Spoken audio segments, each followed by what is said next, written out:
ফেসবুকে বর্তমানে ভাইরাল এই কলমি শাকটা আমিও করে ফেললাম।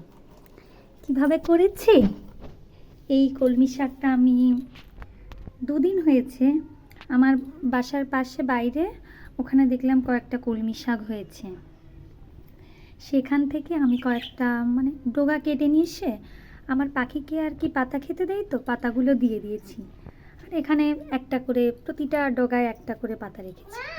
এই যে প্রতিটা ডগায় একটা করে পাতা রেখেছি, রেখে শুধুমাত্র জলে ভিজিয়ে রেখেছি। আর কিছু নেই বোতলের ভিতর, শুধুমাত্র জলে ভিজিয়ে রেখেছি। এবং 2 দিনের মধ্যে আমি আজকে খেয়াল করলাম আমার গাছের গোড়া দিয়ে অলরেডি শিকড় বেরিয়ে গেছে।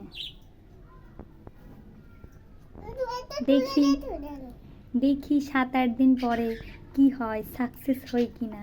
যদি সাকসেস হই তাহলে আরো বেশি করে কলমি শাক লাগাবো।